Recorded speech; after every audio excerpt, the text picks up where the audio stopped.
Buenas noches, estimados amigos.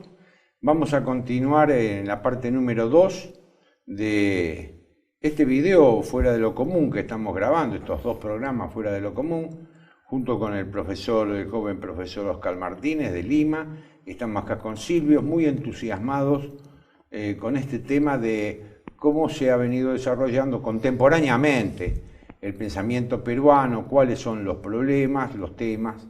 Así que él ha avanzado en el primer video, si ustedes lo han visto y han tenido la paciencia, ha avanzado desde los orígenes de la pregunta por el tema de la identidad americana, la identidad hispanoamericana, latinoamericana le llaman ellos. Nosotros con Silvio preferimos siempre hablar de identidad americana, es mucho mejor, más abarcativo. Bueno, habíamos llegado recién hasta los años 60, 70 con un personaje muy importante, un filósofo en serio, como fue Augusto Salazar Bondí, y llegamos hasta ahí. Así que...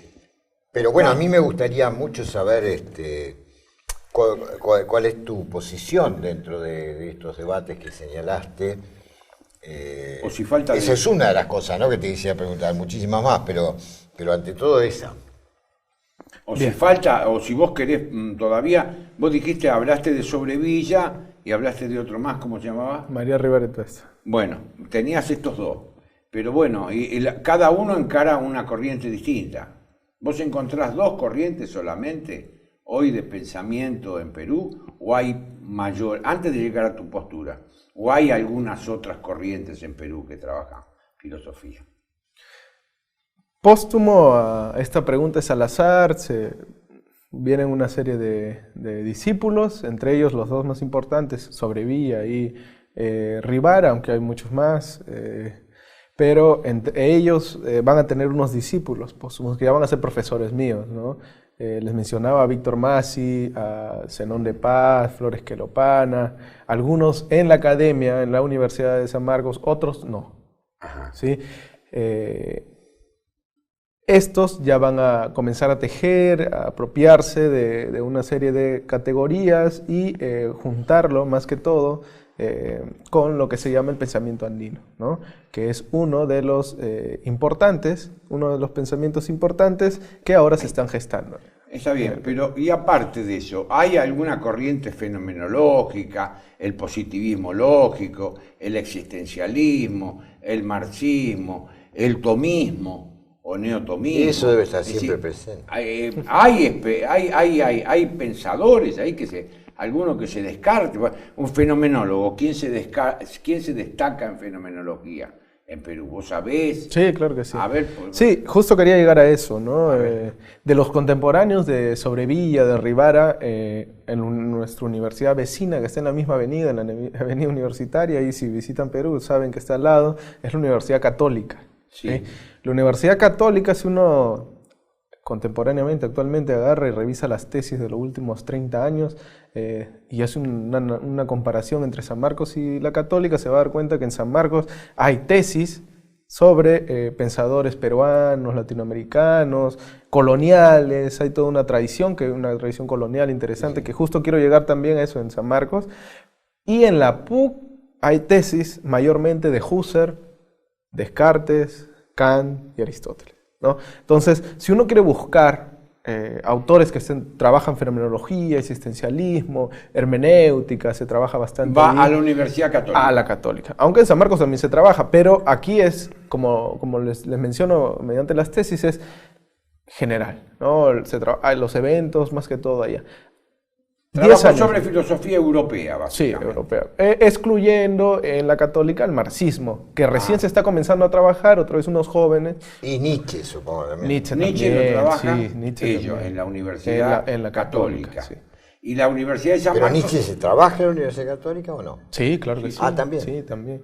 En cambio, en la Universidad de San Marcos, el panorama es más un pensamiento americano. Sí. También hay tesis sobre Nietzsche, sobre seguramente, Kant, claro. ¿no? Sí, sobre Hegel, pero la particularidad de San Marcos, ¿no? Distintas, la mayoría de universidades del Perú, es que en San Marcos sí hay tesis sobre pensamiento colonial, pensamiento peruano, hay sobre Salazar, Felipe Alarco, Miro Quesada, Pedro Zulen, etcétera, etcétera, ¿no? O es decir, en San Marcos sí se está trabajando eso, hay investigaciones. Así que, pero universidades tenés dos en Perú, la Universidad Católica en Lima y la Universidad de San Marcos. Esas son las dos grandes universidades. Más hay terceras. Acá hay 58 universidades. Bueno, luego, claro, en el interior del país debe haber muchas también, ¿no? Sí, sí, claro que sí hay. Sí. Acá las universidades son como hongos, crecen así.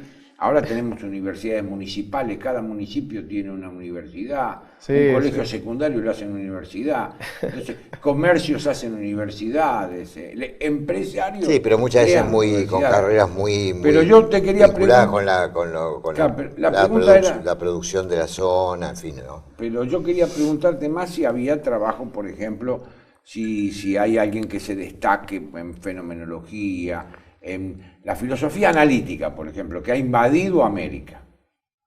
Vos vas a Chile, vas a Bolivia, vas a Paraguay, vas a Brasil. La filosofía analítica en Argentina, la filosofía analítica ha invadido todas las universidades. Se destaca esa corriente de filosofía analítica es la que viene de Miró Quesada. Eso es lo que pregunto. Sí, yo creo que ahora, así siguiendo a Miro Quesada, no tanto. Más hay Estados Unidos. Más es la corriente en San Marcos, por ejemplo, hay un profesor que dicta tema de la epistemología, trabaja, claro. Hay un grupo de filosofía analítica, se llama Sentido y Referencia, que trabaja el tema de la filosofía analítica y su asesor es el profesor David Villena, ¿no? Aunque el tema en San Marcos, uno de los problemas también en San Marcos, me parece fuerte, es el tema de las publicaciones, de la producción. No hay una producción constante. Por ejemplo, este profesor, si bien está trabajando el tema, no tiene una producción, no tiene libros. Claro. En la Católica hay un profesor que se llama Pablo Quintanilla, él ha hecho su tesis sobre Davidson y ha trabajado el tema de la filosofía analítica, también trabaja el tema de la filosofía peruana, que es decano de la facultad allá en la Católica. En tema de las universidades hay otras universidades, ¿no? Importantes, creo que son 4, digámoslo así, pero las más potentes son San Marcos y la Católica.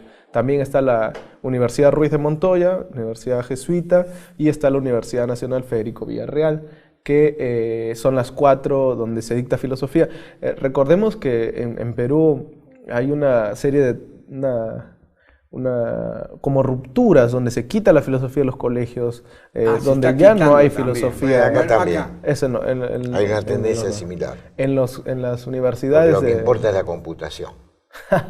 En las universidades del centro, del Huancayo, se supone que un tipo Ayacucho, que maneja bien la computación ya sabe todo. Entonces son universidades que están en las regiones que no son Lima. Se dicta filosofía, pero no existe como carrera. Como carrera. No es carrera, es un complemento. Pero yo estoy ansioso por conocer dónde te situás. Bueno, ya está, ya dijiste toda la cosa. Ahora la pregunta de Silvio Maresca, que es la pregunta del millón. Si es que pensás, ¿no? Bueno, yo sé que sí. Yo sé que sí porque hablé largas horas con Oscar, y con Rosa. Vamos a mandarle un saludo también a Rosa Silva desde acá, que es la compañera de Oscar Martínez, que es muy peruana ella, me hace acordar a Chabuca Granda. Así que un saludo de acá. Y filósofa también. Y también va a ser filósofa, ¿no? Bueno, dale. Entonces. Yo quería redondear lo último esto de la filosofía contemporánea. Aparte de eso que le menciono, que es la filosofía andina, que es una ramificación, se viene haciendo tesis ya, trabajo sobre eso, en clave de Heidegger, se va rastreando, y también Gadamer, etc. Viene otra línea del profesor José Carlos Bayón, que actualmente es decano de la Facultad de Letras, acaba de ganar, es decano actualmente. Él tiene 2 tomos gruesos donde ha hecho un trabajo espléndido, un rastreo de lo que es la filosofía colonial. Entonces, es un trabajo espléndido, su texto se llama, como un título así como Las dificultosas travesías de la filosofía en el Perú, no recuerdo el nombre exacto. Ahí debe estar Juan Pablo Vizcardo, debe tener él, que fue el primero de las cartas, a los españoles, a los españoles americanos de 1792. Bueno, además yo supongo que la tradición colonial, digamos, Exacto. debe haber sido fuerte en Perú, porque Perú era uno de los centros. Diseño. Por eso yo me refiero a Juan Pablo Vizcardo, porque en 1792 es el primero que escribe una carta a los españoles americanos. Muchachos, liberémonos. En 1792. Vos fijate que acá, donde tuvimos siempre los pensadores más importantes, fue en Córdoba, claro, que es hasta donde llegó la colonización de Perú. En Buenos Aires, ¿qué podíamos tener y qué podemos tener? Perú era Buenos Aires fue fundada por los contrabandistas portugueses para evitar el monopolio español. Nosotros somos los porteños, y seguimos siendo contrabandistas, en todo. Eso, la vida es muy dura. Pero yo creo también que tenemos un aspecto criollo importante, pero es anterior al contrabando. Bueno, sigamos. Dale, tu posición. Entonces está esta, la andina, la colonial, importantes en el Perú, porque están en el Perú, muy situadas. Está la filosofía latinoamericana, pienso en el profesor Rubén Quirós, es uno de los profesores que impulsa la filosofía latinoamericana y él es discípulo de Sobrevilla, aunque va mucho más allá del pensamiento de Sobrevilla. Ahora no voy a enfatizar en eso, pero es uno de los profesores que está trabajando fuertemente. ¿Pero línea Dussel? No, es muy crítico. Hace poco sacaron... por eso está más cerca de nosotros. Sí, la filosofía popular de la liberación. Y es crítico de Dussel. Hace poco sacó un libro en Chile sobre Dussel, criticando a Dussel. Hace poco hicimos un evento en Perú criticando a Dussel, ¿no? No pierdan tiempo con Dussel. No, porque él es amiguito de Habermas y Apple. Se ha vuelto un hombre del consenso. Claro, es el consenso, y yo soy del disenso. Yo creo que hay algún negocito de por medio. Sí, es un gran turista de la filosofía, pero bueno, sigamos. Entonces, estas líneas, la latinoamericana, lo encontramos más que todo fuerte en San Marcos, y Hegel, el trabajo de Hegel que se ha trabajado en la católica, Miguel Justi, por ejemplo, es un filósofo importante. Sí. Lo conozco. Serio, sí. Lo conozco, me conoce. Sí. Bueno, viste, nombraste Hegel y ya Silvio se puso contento, porque él lo dicta hace 40 años, así que ya se puso contento. Está en fenomenología, en el tema de Husserl, Rosmeri y Rizzo-Patrón, y una serie de pensadores de la católica que trabajan, pero pues, hay como una historia ahí de discusión. A ellos lo tildan más de profesores de filosofía que de filósofos. Y son más profesores, en general son más profesores. Y bueno, entonces, ese es como un panorama de lo que ahora se está discutiendo, debatiendo, se están publicando textos sobre estos temas. Y bueno, respecto a mi postura, que es la respuesta más difícil...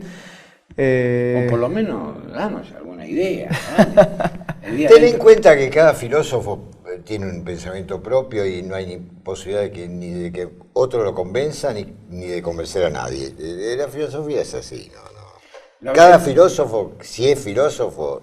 La tarea del filósofo es comprender al otro y disentir con el otro. Sí, no hay otro. Pero los únicos que te van a leer, los que hacen filosofía. Y los que van a disentir con vos son esos que te leyeron que hacen filosofía. Entonces, la tarea del filósofo en realidad es comprenderlo y disentir. Si es amigo, uno disiente menos. Si es enemigo, disiente más. Pero más o menos esa es la dialéctica.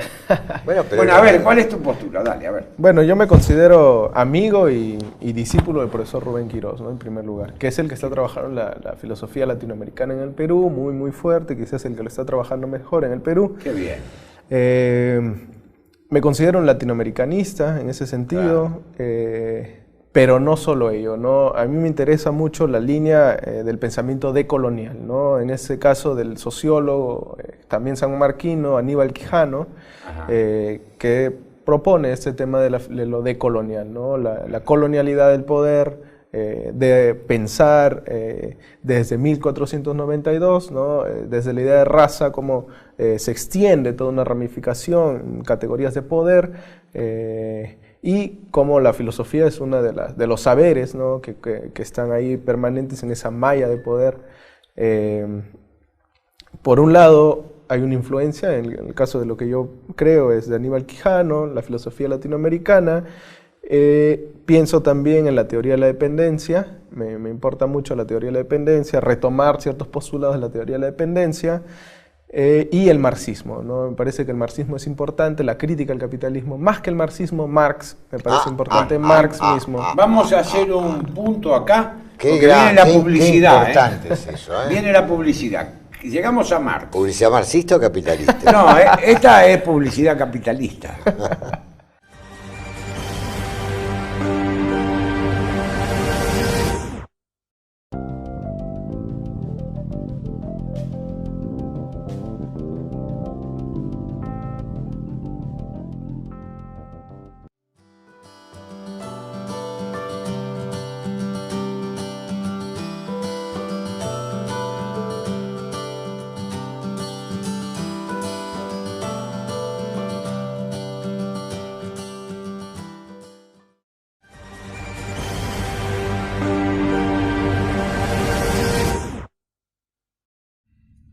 Seguimos acá en la última parte de este segundo blog, del segundo video, el segundo programa, con Oscar Martínez y Silvio Maresca, y habíamos llegado al tema del marxismo. Y Marx. Y Marx. Porque el compañero filósofo acá, si me permite Compañero, no, llamarlo así. camarada. No. Nos contaba las vertientes de pensamiento que él explora. La filosofía latinoamericana, por un lado, digamos, ¿no es cierto? Pero, y algunas otras Hegel. Líneas. Pero también señalaste marxismo y ahí dijiste, bueno, o más bien Marx. Y a mí eso me interesa mucho, ¿no? Porque, bueno, después te digo por qué. Es importante que lo digas vos, ¿por qué? Sí. Una de las líneas que no mencioné es el marxismo en Perú, muy fuerte.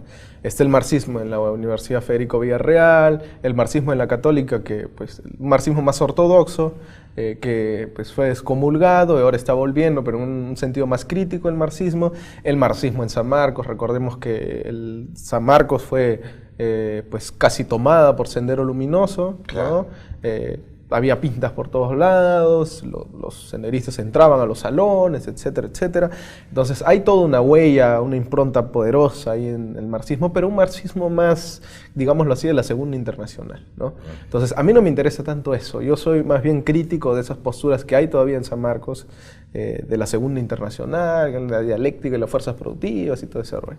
No, yo me acerco más al mismo Marx, o sea, me interesa pensar y discutir sin dejar de lado todas estas relaciones que es el capitalismo, ¿no? No dejarla de lado, sino incluirla en la discusión, ¿no? Entonces, por eso me interesa Marx, porque es uno de los pensadores, como dijo Hobsbawm, dijeron muchos marxistas, pues más críticos, del ala más crítica, Marx te sirve para pensar el capitalismo. Entonces, ahí intento reflexionar sobre esto y no dejarlo de lado. Entonces, Sí, yo te diría que nos sirve para pensar la lógica del capital. Sí, Te diría más que el capitalismo, ¿no? Que quizás ya sea la forma más eficiente, o ha demostrado serlo históricamente, de cursar lo que es la reproducción ampliada del capital. Porque lo que nosotros estamos viviendo en Occidente es, yo te diría, siendo extremo, nada más que eso, la reproducción ampliada del capital. Ahora, en mi caso, yo lo que sostengo es que es la última figura, el capital es la última figura de lo que Heidegger llamó la metafísica de la subjetividad. Claro. O sea que el sujeto absoluto, del que hablaba Hegel, es el capital. Y yo creo que ahí Marx pescó algo fundamental, que es justamente cuando Marx dice, bueno, no, el protagonista de la historia no es el espíritu absoluto, es el capital. No, pero lo toma directamente de Hegel. Ahora, lo que para mí en Marx funciona como un obstáculo a profundizar ese pensamiento, que va mucho más allá de cualquier posibilidad del humanismo tradicional, es justamente el anclaje que tiene todavía Marx, muy poco visible ya en el Capital, pero muy visible en la ideología alemana, en los manuscritos, etc., la influencia humanista y materialista que tiene Feuerbach. Yo creo que eso es un lastre en Marx, digamos, porque creo que lo humano, en el sentido tradicional, y el humanismo por ende, es absolutamente impotente frente a la lógica de la reproducción ampliada del capital, ¿no? Ahora, cosas como la plusvalía, la diferencia entre plusvalía absoluta y relativa, y sobre todo lo que te digo, la reproducción ampliada de capital, tomo uno de capital. Esto para mí es indiscutible, güey. Es indiscutible. Pero esto tiene una dimensión metafísica, no económica. No olvidemos que Marx le puso crítica de la economía política como subtítulo de Capital. No es un libro de economía política, no, Capital. Es un libro de crítica a la economía política. Exactamente. Es la crítica al capital. Es decir, como... Ahora, claro, como vos decís bien todo lo otro, porque si empezamos a hablar de la dictadura del proletariado, son pelotudeces. No, pelotudeces que históricamente se han convertido en boludeces. Sí, no han sido cuando Lenin lo propone, bueno, las tesis de Abril. Y bueno, Marx es un instrumento concreta, indispensable para el estudio del capital. Sí. Es un instrumento indispensable. Sí, pero el capital es el sujeto moderno, llevado a su último extremo. Es el concepto. ¿En dónde estamos nosotros? Es el concepto. ¿En dónde estamos nosotros? Estamos en la sociedad de consumo, en el homo economicus. ¿Estamos en la sociedad de consumo o no? Es que ¿O no consumen en Perú?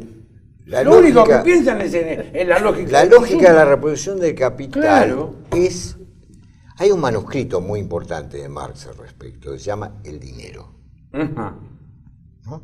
Donde él te plantea en un momento que si vos tenés dinero y sos pobre, tenés dinero y sos feo, entonces sos lindo. Si sos rengo, no sos más rengo. Ahora, si sos pobre y sos lindo, sos feo. Él lo hace por meras inversiones dialécticas, ¿no? Puras contradicciones. Pero lo que muestra ahí es que la negatividad del capital, negatividad hegeliana, ¿no? que Marx hereda, te subvierte el mundo. Porque toda inmediatez es subvertida por el capital y que te devuelve como mercancía lo que negó en su naturalidad. O dicho de otra manera, el valor de cambio domina sobre el valor de uso, digamos, ¿no? Y eso es muy importante, porque esto es una desmundanización del mundo, que a mi juicio tiene mucho que ver como prosecución del protestantismo, ¿no? Bueno, pero ahí está Weber y todo ese... Así que celebro que estés trabajando con Marx y que, claro, el marxismo ya... Pero no tomado... en sus tesis revolucionarias ya no tiene mucho sentido. No, me interesa más pero la como relación. Instrumento para entender la reproducción del capital. La metafísica moderna. La lógica es la metafísica moderna, porque es la metafísica materialista, es la metafísica de cómo es que nosotros estamos viviendo en esta sociedad de consumo. Sí, pero te quería hacer otra pregunta y tenés que decir, porque ustedes tienen un centro de estudios, a ver, contame que tenés ahí un escudito. No, este es por la marcha que está acaeciendo ahora, ¿no? Te dieron lo de la marcha. No, yo pensaba que era del centro. ¿Qué centro tienen ustedes en Italia? Hay un grupo interdisciplinario latinoamericano, su nombre es Grupo de Estudio Social Latinoamericano, está trabajando temas, hace poco con el profesor José Gandarí hicimos un taller, ahora estamos pues programando un evento también sobre... Ese es el grupo. Ese es el grupo donde estamos trabajando ahí. Y cuando yo voy a dar al Perú, que voy del 14 al 27 al Perú... ellos lo van a recibir. Ellos me van a recibir, sí. Seguro, ¿no? Claro que sí. Bueno, espero. Así que vamos a estar en el Perú y vamos a dar 2 charlas. Voy a dar yo una de homenaje a Wagner de Reina. Calculo yo que eso a lo mejor puede ser en la Biblioteca Nacional. Después, bueno, pero yo soy el internacional acá en esta mesa, ¿me entendés? Él está en vuelo de Yo voy a Corrientes, a La Rioja. Va a Corrientes, va a La Rioja. Y bueno, la vida es dura, hay una diferencia. Chubut. Chubut. Puro cabotaje, ¿no? Bueno, y entonces van a ser estos muchachos los que nos van a recibir. Sí, claro que sí. Y yo quería mencionar algo también, bueno, 2 cosas últimas. Sí, dale. Una es, pues... a modo de crítica, ¿no? La situación actual en el Perú políticamente, querían saber también un poco. Ahora hay una marcha de profesores, ¿no? Muy, muy fuerte que se quiere invisibilizar, ¿no? Un salario bajísimo, pero se quiere invisibilizar diciendo, no, son de Sendero Luminoso, ¿no? Se quiere invisibilizar diciendo, no, los profesores no quieren ser evaluados, pero son profesores. En el Perú, 18 regiones marchando, ¿no? Más de 280.000 profesores marchando. Actualmente, hasta ahora siguen marchando. Algunos han vuelto por amenazas, porque dicen van a traer otros profesores, que los profesores, cualquiera que tenga secundaria ya venga a dictar. Toda una locura, ¿no? ¿Por qué no quieren reconocer, aumentar el salario de los profesores, ¿no? Es una locura esto de la marcha de los profesores. Claro. Entonces, me parece muy, muy desdeñable. Y lo otro es, pues, el tema de desaparecido Santiago Maldonado, ¿no? Que me parece discutible también. Podemos pasarnos discutiendo mucho esto, pero no puede desaparecer una persona porque sí. No puede. No.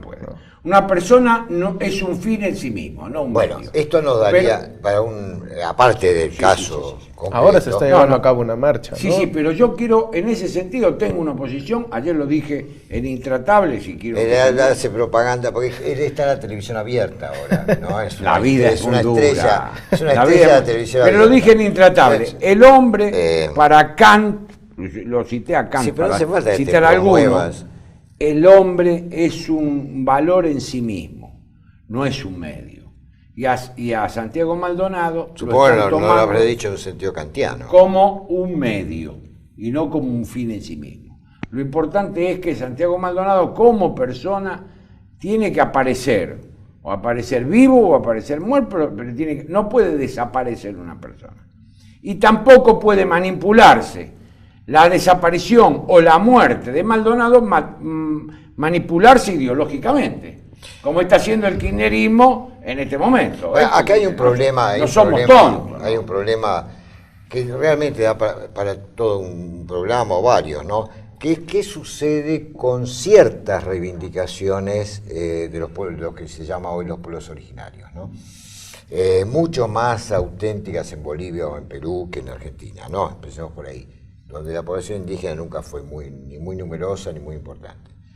Pero en estos movimientos, digamos, hay que separar muy cuidadosamente la paja del trigo, como decimos nosotros, ¿no? Porque sabemos que detrás de muchos de ellos está el imperialismo anglosajón. Inglés, si la sede... nosotros acá tenemos un movimiento mapuche que la sede la tiene en Londres. De fragmentar nuestros países más aún. Porque hay que pensarnos, nosotros nos tenemos que pensar, si pensamos desde América en forma originaria, nos tenemos que pensar como criollos. Es decir, que no somos ni tan europeos ni tan indios. Somos lo que somos. Somos esto que somos y este es el mundo criollo. Y esto es lo que nosotros tenemos que pensar. Y la mejor expresión del criollo... No grite, viejo. Bueno, pero yo estoy bajando línea porque... No enfatice tanto. Pero nada. Ahora el gobierno... No, lo que pasa es que cuando uno dice criollo, por ahí piensa que yo estoy hablando de los gauchos y todo eso. Más o menos, porque usted es gaucho. Pero bueno, el gobierno peruano actual es un gobierno liberal, tradicional. Es un norteamericano, Pedro Pablo Kuczynski. Pero norteamericano, es como Macri. Nacido en Norteamérica. Liberalismo... Es de la escuela de Chicago, ¿no? Los Chicago Boys. Es como Macri. Gobierno de millonarios. Sí, bueno, tiene empresas en Perú. Bueno, no sigamos más porque si no pierde el carácter filosófico este video. Así que muchas gracias, Oscar. Muchas gracias por tu visita. Gracias a ustedes. Me alegro mucho, espero que me traten bien en Perú porque después lo voy a decir acá. Pero no puede hablar solo de sus intereses personales. Pero yo sé porque en Perú se come bien. En Perú se come bien. Yo voy a terminar algún programa cómico, bailando con Tinelli, una cosa así. Si sigue por el camino que va, yo hablo por envidia, nada más. Bueno, les mando un fuerte abrazo y muy contento con este programa. Gracias, Oscar. Gracias a usted. Gracias, Silvia. Gracias.